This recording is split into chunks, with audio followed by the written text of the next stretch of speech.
Podcast Caótico. Un programa de radio de magia del caos para el blog grimoriomagiadelcaos.blogspot.com.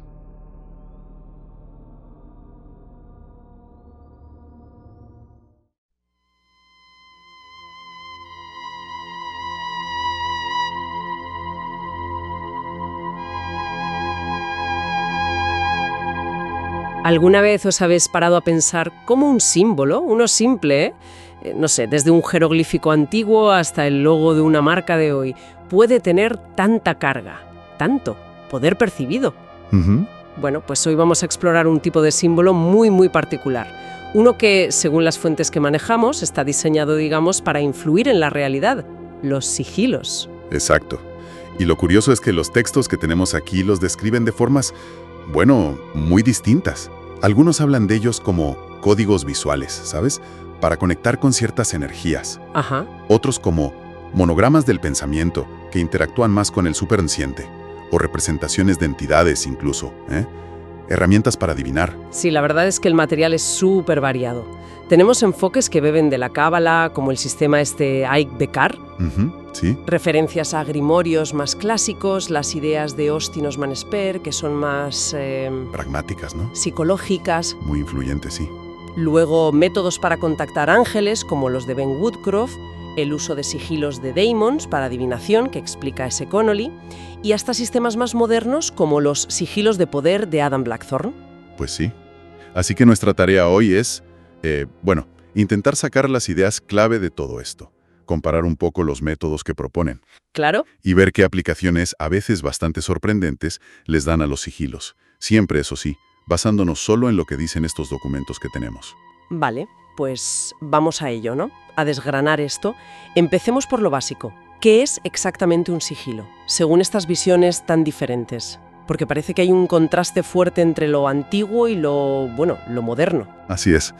Los textos que cita, por ejemplo, Frater Udé, cuando habla de grimorios antiguos o de figuras como Agripa, pues presentan la idea de sellos muy específicos, como si fueran la firma correcta, la única, para cada espíritu o entidad. Ah, vale. En esa visión, claro, conocer el sello de un espíritu era como tener una llave, ¿sabes? Para hablar con él o incluso influirle. Pero entonces llega Austin Osman Spare, a principios del 20, muy metido también en las ideas del subconsciente, de Freud, de Jung, y le da una vuelta, ¿no? Totalmente. Según las fuentes que lo analizan, como Frater Udé o SPDF, Sigil Magic, para Spare, lo importante ya no es un sello oficial. Exacto. Los sigilos son creaciones súper personales. Su poder no está en ser correcto, según una tradición, sino en lo que significa para ti, para quien lo crea. Son, como dijo, monogramas del pensamiento. Eso es. Catalizadores para conectar la mente consciente con la inconsciente y, manifestar algo. Y esa idea de conexión personal o energética también está en enfoques más actuales, ¿no? Adam Blackthorne, por ejemplo. Sí, en su libro Sigilos de Poder los describe como códigos visuales que nos permiten conectar con lo que él llama un flujo de luz creativa.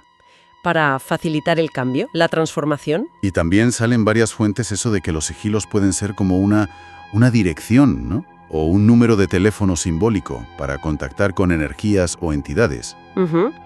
Woodcroft lo detalla para ángeles específicos y Connolly explica cómo usar los de Daemons, menciona la Goetia, la Ducante, pero para adivinar, ojo. Claro, no para invocarlos necesariamente en ese contexto. Y otros sigilos, pues en la línea de Spare, simplemente representan deseos o intenciones. Y fíjate, algo que a mí me llama mucho la atención y que Blackthorne comenta, es que muchos sigilos históricos, aunque han cambiado con el tiempo, a veces por errores al copiarlos, otras veces rediseñados, ¿Ya? pues la gente que los usa los considera igual de efectivos. Y esto te hace pensar, ¿no? Si la forma puede cambiar tanto, ¿dónde está realmente la eficacia? ¿En el dibujo? ¿En la creencia? ¿En la entidad? ¿O en qué? Es una pregunta fascinante, ¿sí? Bueno, pasemos del qué al cómo. ¿Cómo se crean? Porque Spare tenía técnicas muy directas. Sí, las más conocidas son la de texto y la de imagen. La de texto, pues partes de una frase clara con tu deseo, por ejemplo. Es mi voluntad obtener este trabajo. Vale. Luego, como describe Frater Udé, quitas las letras repetidas. Te quedaría algo como ESMI VOLUNDBTRAJ. Y combinas esas letras, te quedan, las dibujas juntas de forma estilizada, buscando crear un símbolo abstracto que tu mente consciente ya no reconozca como la frase original. Entendido. ¿Y el método pictórico? Pues parecido, pero empiezas con un dibujo que simbolice el deseo. Frater da un ejemplo. ¿Quieres separar a dos personas? Pues dibujas dos figuras con un muro en medio. Ya. Y luego ese dibujo lo simplificas, lo estilizas, lo vas como transformando hasta que pierde el significado obvio y se queda en un símbolo abstracto. La clave en los dos métodos de Speyer es esa: ocultar el deseo a la mente consciente. Claro. Métodos muy libres, muy personales. Y contrastan mucho con otros más estructurados, ¿verdad?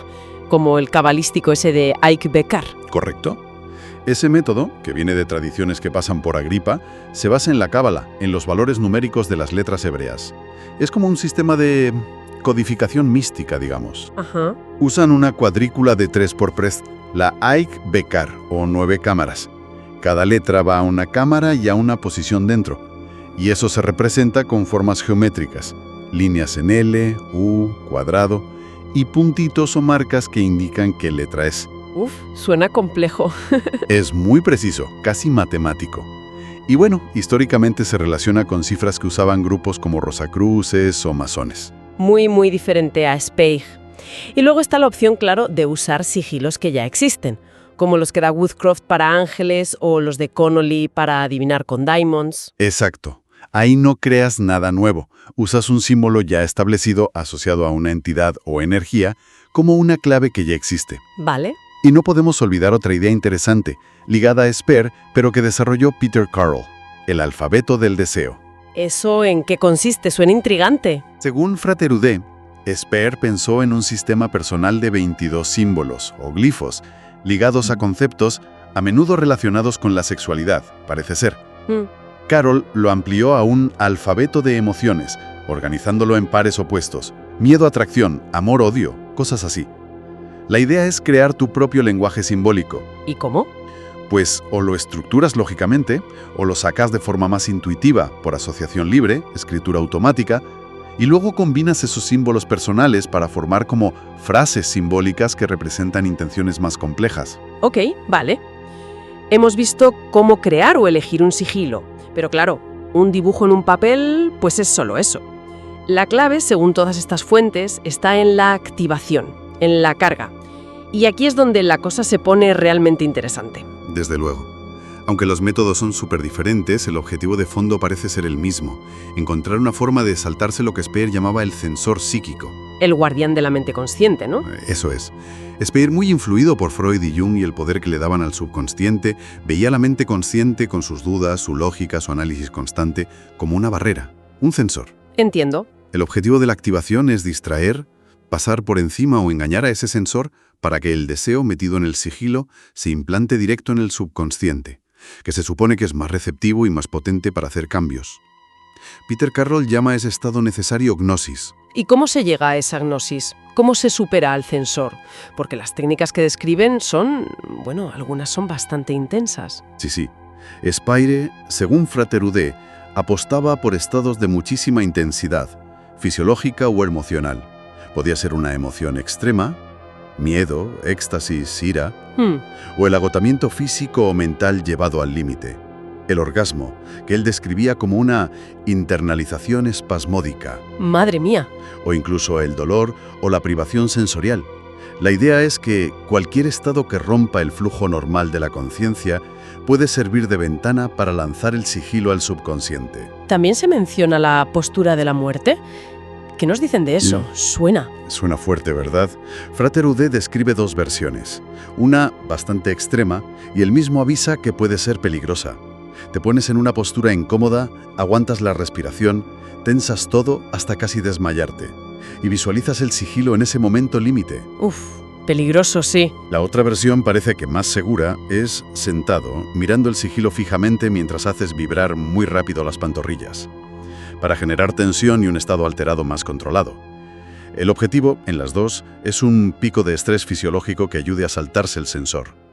Suena drástico, desde luego. Hay enfoques menos exigentes físicamente. Sí, claro. Adam Blackthorne en Sigilos de Poder propone un ritual mucho más pautado, más mental. Y se repite 3 días. Ah, vale. Implica mirar el sigilo de formas concretas mientras cultivas activamente ciertos sentimientos. Primero, sentir el deseo original mirando a través del sigilo. Segundo, tomar la decisión firme de que el cambio va a ocurrir, enfocándote en los anillos exteriores del dibujo. Tercero, sentir alivio y gratitud, como si ya estuviera hecho, recorriendo las formas internas. ¿Ya? Y cuarto, llegar a un estado de certeza y desapego, mirando otra vez suavemente a través del sigilo, imaginando el resultado como algo que ya pasó. Es un enfoque de gestionar la emoción y la intención. Entiendo. Y el método de Woodcroft para Los Ángeles también sonaba más ritualizado, ¿no? Sí, describe un proceso con invocaciones específicas, a veces usa salmos o nombres divinos que transcribe fonéticamente como El o Ade Ounai. Ajá. Miras fijo el sigilo del ángel, te concentras en la intención y luego verbalizas una transición en el tiempo con palabras hebreas. Aya, Jauye y Yeyed, como para embarcar el deseo en el pasado, presente y futuro. Qué curioso. Oye, un punto que parece súper importante en el método original de Sper y que choca un poco con lo de Blackthorne es lo de olvidar el sigilo y el deseo después de cargarlo. ¿Por qué insistía tanto en eso? Sí, Spade era muy pesado con eso. La razón, según explican Fraterude y otros como sigilmagic.pdf, es evitar lo que él llamaba la lujuria de resultado. La lujuria de resultado, esa ansiedad, esa duda, ese estar pensando ¿funcionará? ¿No funcionará?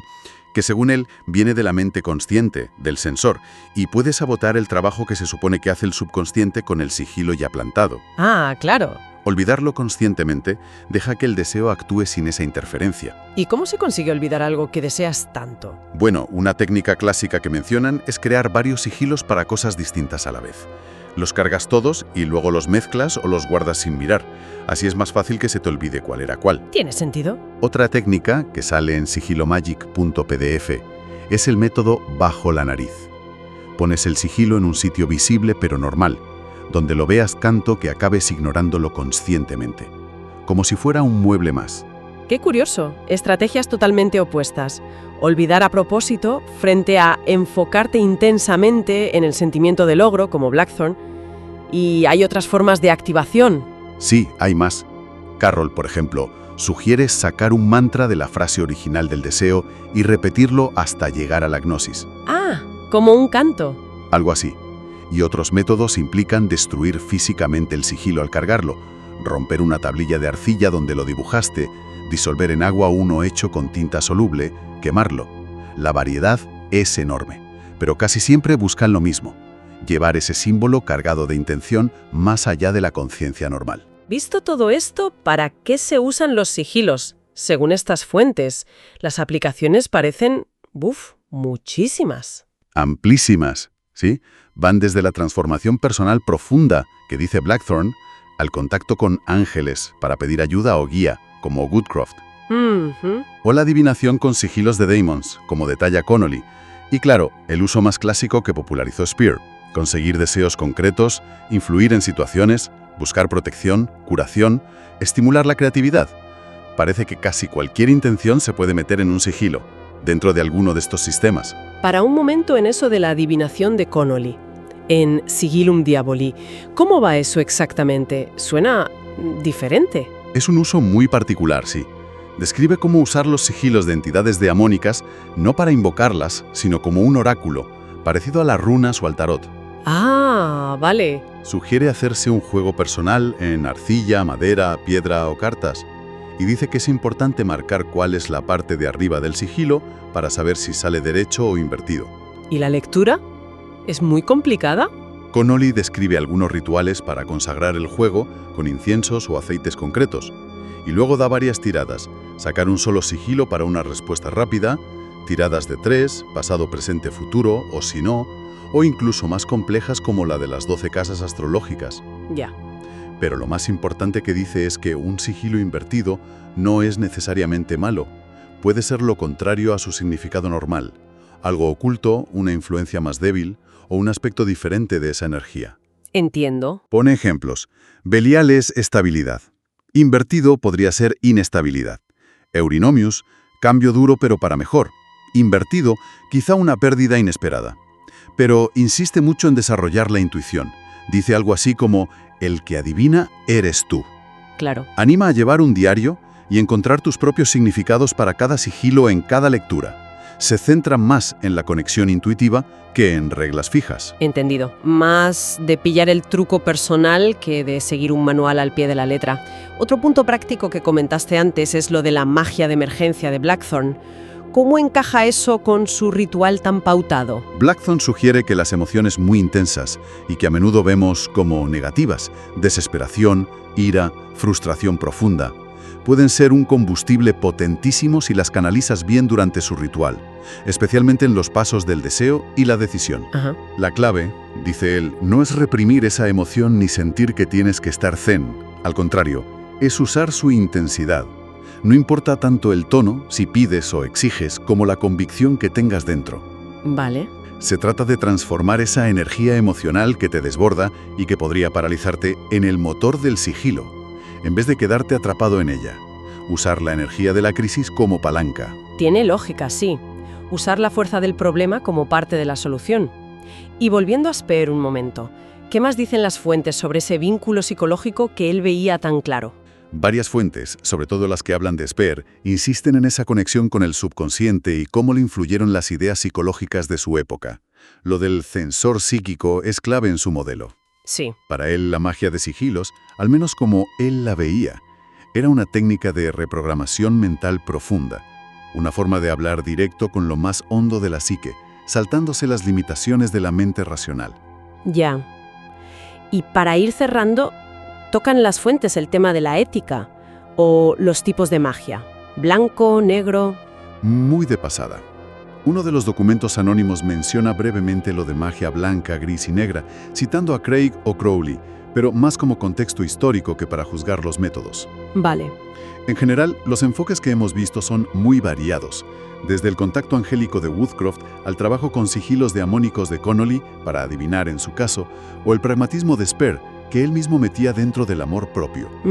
La intención y la ética parecen depender totalmente de quién lo usa y del sistema que siga, más que ser algo propio de los sigilos en sí. Entonces, ¿qué sacamos en claro de todo esto?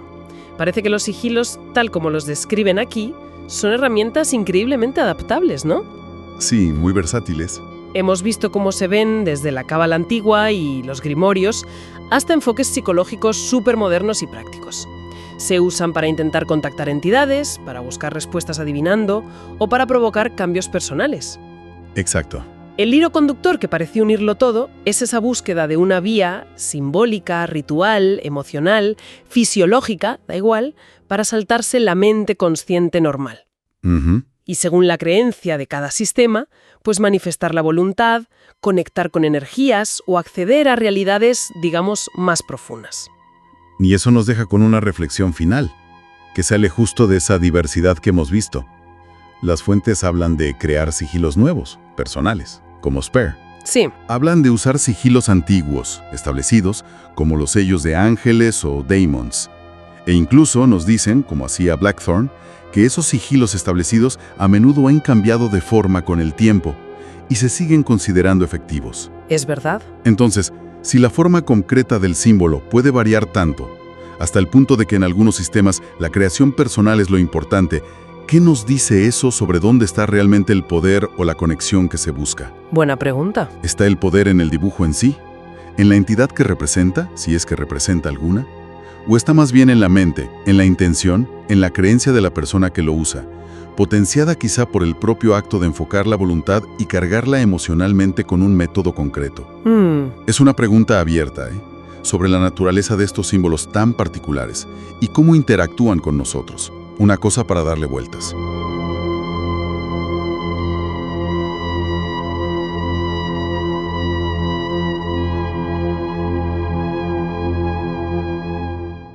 Podcast Caótico.